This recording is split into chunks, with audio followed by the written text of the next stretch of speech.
Meus irmãos e minhas irmãs, paz e bem. Nós comemoramos hoje os fiéis defuntos. Nós cremos que a nossa igreja ela é composta por nós que peregrinamos aqui nessa terra, somos a igreja peregrina, por aqueles que estão no reino dos céus, que combateram a batalha desta vida e estão ali, uma multidão diante de Deus. Para essa salvação somos todos chamados, é a igreja triunfante. Mas hoje nós rezamos pela igreja padecente, aquela que precisa da nossa oração para chegar à salvação e que, segundo a antiquíssima tradição, neste dia a igreja reza pelos irmãos falecidos. Eles estão no purgatório. A igreja crê no purgatório porque o próprio Senhor Jesus vai falar do pecado aquele contra o Espírito Santo que não vai ser perdoado nem neste mundo nem no outro. Ora, para ser perdoado no outro mundo, a pessoa não pode ser aqueles que já estão no reino dos céus. Deve ter algum local que então possa-se ainda esperar o perdão para ser perdoado no outro mundo. Então, por isso a igreja acredita que tem este lugar aonde se chega, não tem mais a possibilidade de ir para a perdição eterna, mas está esperando a purificação para chegar à salvação eterna. Acontece, meus caros irmãos, que para esta purificação acontecer, nós temos que rezar por esses irmãos, porque os irmãos que estão no purgatório já não podem operar para a própria salvação, depende da nossa oração. Então hoje é o dia que a igreja, de modo especial, reza a Santa Missa pelos fiéis defuntos. Hoje é o dia que a igreja faz as orações também através das indulgências plenárias, porque os nossos pecados, eles deixam consequências, nós fazemos pessoas sofrerem. No sacramento da reconciliação somos perdoados das culpas, mas ainda temos as penas, e essas penas precisam do purgatório para serem purificadas. Então, através da indulgência, nós podemos trabalhar pela nossa própria salvação, mas hoje é o dia da indulgência destinada aos fiéis defuntos, que nós rezamos por eles. Para lograr essa indulgência é preciso confessar-se, participar da Santa Missa. Você tem a semana toda, do dia 1º ao dia 8 para fazer isso. E depois rezar nas intenções do Santo Padre. Cada vez você pode aplicar esta indulgência plenária para um fiel falecido, ou então simplesmente fazer e que esteja nas mãos de Deus para que aplique para os nossos irmãos que têm necessidade. Hoje nós temos o texto do livro de Jó, Jó que vai no sofrimento exclamar: eu sei que o meu Redentor está vivo e que, por último, se levantará sobre o pó. No seu sofrimento ele vai dizer assim: eu sei que Deus não vai me abandonar. Verei a Deus, eu mesmo verei, meus olhos o contemplarão. É a certeza daquele que crê que não foi abandonado por Deus e que os olhos dele vai contemplar o Senhor. Para nós que cremos na ressurreição, isto é o que nos consola. A ressurreição é o grande dom do ressuscitado. Se nós nela não crermos, vã seria a nossa fé. Assim vai dizer o apóstolo. É essa ressurreição que nos consola, porque o Cristo nos chama, como chamou os nossos irmãos falecidos, para um dia participarmos definitivamente da vida do ressuscitado.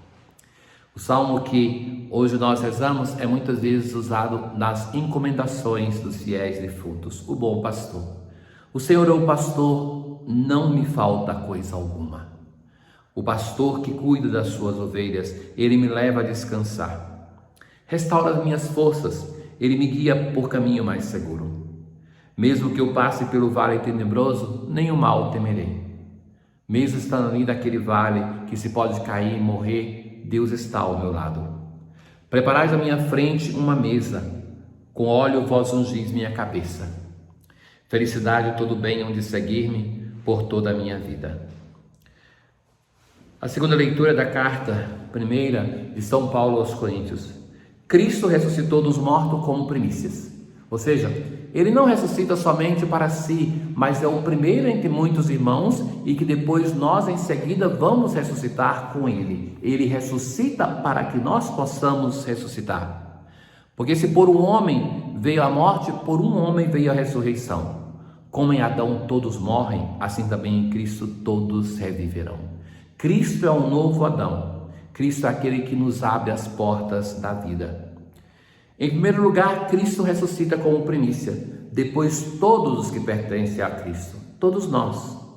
O último inimigo a ser destruído é a morte, mas Cristo, para vencer a morte, não a vence de fora da morte, mas ele morre, ele passa pela experiência da morte. Isso é grandioso da parte de Deus, porque é de se esperar que um Deus não morra. Mas se ele não fizesse a experiência da morte, nós não acreditaríamos tanto nele. É porque ele sofre, ele morre, como cada um de nós sofre com a própria morte, mas sofre com a morte das pessoas amadas. É por isso que ele tem a autoridade de vencer a morte e que nós então professamos hoje mais uma vez a fé no ressuscitado, que chamou os nossos irmãos não para a morte, mas chamou para a vida, para que Deus seja tudo em todos. Na aclamação evangélica de hoje, eu sou a ressurreição, eu sou a vida, eu sou. Não morrerá para sempre quem crê em mim, seu Senhor. No texto de Lucas que nós ouvimos hoje, o Senhor vai dizer assim aos seus discípulos: que vossos rins estejam cingidos e as lâmpadas acesas. Ou seja, estejam prontos.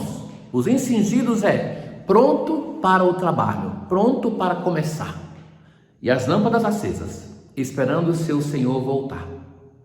Quando ele volta? Nós sempre pensamos que a volta aqui é referência à morte. Também é, mas não só. O Senhor bate na nossa porta continuamente. E vai dizer assim: felizes os empregados que o Senhor encontrar acordados quando chegar. Em verdade eu vos digo, ele mesmo vai cingir-se, fazê-los sentar-se à mesa e passando servirá. Que bela imagem, né?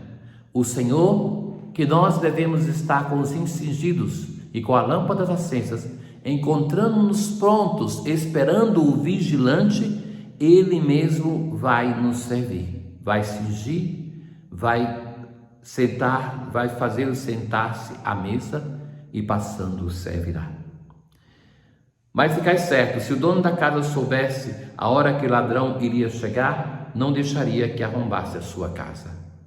Vós também ficai preparados, porque o Filho do Homem vai chegar na hora em que menos o esperardes. Pode ser agora, pode ser amanhã, mas não somente pensemos na morte, porque quem não é capaz de acolher o Senhor no seu cotidiano, não vai ser capaz de acolhê-lo no momento definitivo. Irmãos caríssimos, esta hora que o Senhor bate na nossa porta, pode ser qualquer hora. A qualquer hora, Ele bate na nossa porta, vem ao nosso encontro. A qualquer hora, nós devemos estar preparados para servi-lo. E assim fazendo, Ele mesmo nos servirá. Como é belo imaginar o nosso Deus assim. Um Deus que é capaz de nos servir. E assim o faz por quê? Porque nos ama. Um Deus que é capaz de se doar. Um Deus que é capaz de nos amar. Um Deus que se doa até o ponto de dar a vida por nós na cruz. E aí, tem sentido essa leitura no dia que nós rezamos pelos nossos fiéis defuntos. Porque este Deus que quer dar para nós a vida nova, quer nos alimentar na festa do seu banquete, é o Deus que primeiramente, Ele, deixando a sua condição divina, se torna humano e se torna escravo, dando a vida por nós numa cruz. Ele faz um caminho de dor, de morte, para nos levar à vida nova do ressuscitado. E que é isso que Ele chamou os nossos irmãos falecidos para fazer a experiência não da morte, mas a experiência de uma vida com Ele, onde não haverá mais nem dor, nem tristeza, nem doença, nem morte. Ó Deus, fizestes o vosso Filho único vencer a morte e subir ao céu. Concedei aos vossos filhos e filhas superar a mortalidade desta vida e contemplar eternamente a vós, Criador e Redentor de todos. Tenham todos um bom dia. O Senhor esteja convosco, Ele está no meio de nós. Abençoe-vos o Deus Todo-Poderoso, o Pai, o Filho e o Espírito Santo. Paz.